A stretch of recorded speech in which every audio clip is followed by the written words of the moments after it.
मकर संक्रांति की रहस्यमयी कथा। टाइम, सूर्य, शनि और महादान का पर्व। क्या आप जानते हैं, मकर संक्रांति सिर्फ पतंग उड़ाने का त्योहार नहीं है। यह एक पिता और पुत्र के बीच के सबसे गहरे रिश्ते, सबसे बड़े अहंकार और सबसे पवित्र क्षमा की कहानी है। अगर आप यह कथा अंत तक सुनेंगे, तो मकर संक्रांति का मतलब आपके लिए हमेशा के लिए बदल जाएगा। भारत की भूमि पर कुछ त्योहार ऐसे हैं जो केवल खुशियां नहीं, बल्कि जीवन का ज्ञान भी देते हैं। मकर संक्रांति भी उन्हीं में से एक है। यह वह दिन है जब सूर्य अपनी दिशा बदलते हैं और अंधकार से प्रकाश की ओर यात्रा शुरू होती है। लेकिन क्या आपने कभी सोचा है कि सूर्य की दिशा बदलने की जरूरत क्यों पड़ी?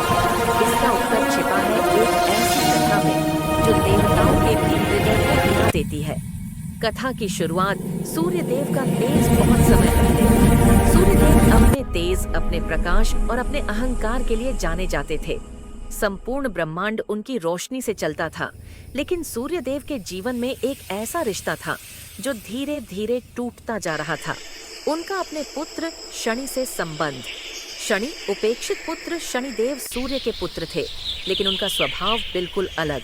जहाँ सूर्य तेज और गर्म थे, वहीं शनि शांत, गंभीर और न्यायप्रिय थे। शनि बचपन से ही अपने पिता का स्नेह चाहते थे, लेकिन सूर्यदेव अपने तेज और अहंकार में अपने पुत्र को समय नहीं दे पाए। जब पिता का तेज पुत्र के हृदय को जला दे, तो वहाँ प्रेम नहीं, दूरी जन्म लेती है। संघर्ष और कटुता, धीरे धीरे यह दूरी क्रोध में बदल गई। कहा जाता है कि सूर्यदेव ने शनि को अपनी दृष्टि से भी दूर कर दिया और शनि अपने पिता के प्रति कटुता से भर गए। यही कारण है कि शनि की दृष्टि को कठोर माना जाता है। मकर राशि। शनि का क्षेत्र मकर राशि शनि देव की राशि मानी जाती है और सूर्य कभी भी मकर राशि में जाना पसंद नहीं करते थे, लेकिन समय किसी का इंतजार नहीं करता। जब सूर्य की गति बदली, तो उन्हें मकर राशि में प्रवेश करना ही पड़ा। महान परिवर्तन, उत्तरायण। जिस दिन सूर्य मकर राशि में प्रवेश करते हैं, उसी दिन होता है मकर संक्रांति। यह केवल ज्योतिषीय घटना नहीं थी, यह था सूर्य का अपने पुत्र के घर जाना, अहंकार का त्याग, क्षमा की शुरुआत। पिता पुत्र का मिलन कहा जाता है। जब सूर्य देव शनि के घर पहुंचे, तो शनि ने उनका सम्मान किया, लेकिन सूर्य देव के हृदय में ग्लानि थी। उन्हें एहसास हुआ कि तेज से नहीं, प्रेम से ही संबंध चलते हैं। उसी क्षण सूर्य देव का अहंकार पिघल गया। दान का महत्व। इसीलिए मकर संक्रांति के दिन दान का विशेष महत्व है। तिल, गुड़, अन्न, वस्त्र। क्यों? क्योंकि यह पर्व सिखाता है, जब हम छुट्टी है तभी ऊंचे उठते हैं। आध्यात्मिक संदेश। मकर संक्रांति हमें सिखाती है अहंकार छोड़ना, रिश्तों को समय देना, अंधकार से प्रकाश की ओर बढ़ना और अपने कर्म सुधारना। यह पर्व कहता है, अगर सूर्य भी झुक सकता है, तो हम क्यों नहीं? क्या आपने कभी अपने जीवन में किसी अपने से दूरी बना ली है? कमेंट में लिखिए, क्षमा या अहंकार, आप क्या चुनेंगे? समापन। आज का अर्थ। आज जब आप पतंग उड़ाए, तो याद रखिए, हर पतंग तभी ऊंची उड़ती है जब उसकी डोर संतुलित होती है। ठीक वैसे ही जीवन भी तभी सुंदर होता है जब अहंकार और प्रेम में संतुलन हो। अगर आपको यह कथा पसंद आई हो, तो वीडियो को लाइक जरूर करें। ऐसी ही रहस्यमयी, पौराणिक और प्रेरणादायक कथाओं के लिए चैनल को सब्सक्राइब करें और कमेंट में लिखें, जय सूर्यदेव। कथा नंबर 2, मकर संक्रांति की दूसरी कथा, भीष्म पितामह और मृत्यु पर विजय का रहस्य। क्या आप जानते हैं कि एक ऐसा योद्धा भी था जिसने मृत्यु को भी आदेश दिया और जिसने मरने के लिए मकर संक्रांति का इंतजार किया? अगर आप यह कथा अंत तक सुनेंगे, तो आपको समझ आएगा कि मकर संक्रांति सिर्फ पर्व नहीं, मृत्यु पर विजय का प्रतीक है।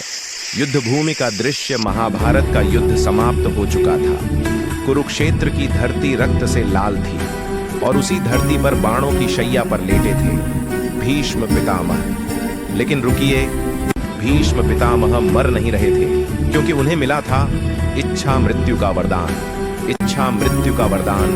भीष्म पितामह जब चाहें तभी अपने प्राण त्याग सकते थे। युद्ध समाप्त हो गया, शरीर छलनी था, फिर भी उन्होंने मृत्यु को बुलाया नहीं। सवाल यह है, जब मृत्यु उनके अधीन थी, तो वे मर क्यों नहीं रहे थे? दक्षिणायण। अशुभ समय उस समय सूर्य दक्षिणायण में थे। शास्त्रों के अनुसार दक्षिणायण को देव मार्ग नहीं माना जाता। भीष्म जानते थे कि इस समय मृत्यु मोक्ष नहीं देगी। तो क्या भीष्म पितामह मोक्ष पाने के लिए सूर्य की दिशा बदलने का इंतजार कर रहे थे? उत्तरायण का इंतजार भीष्म ठंड में बाणों की शैया पर लेटे रहे। न भोजन न जल, केवल एक प्रतीक्षा उत्तरायण की। कल्पना कीजिए, एक इंसान मृत्यु को रोककर सिर्फ एक शुभ दिन का इंतजार कर रहा है। मकर संक्रांति का दिन, और फिर वह दिन आया जब सूर्य मकर राशि में प्रवेश कर गए। जब उत्तरायण शुरू हुआ, वही दिन मकर संक्रांति कहलाया। और जैसे ही सूर्य ने दिशा बदली, भीष्म पितामह मुस्कुराए। क्यों?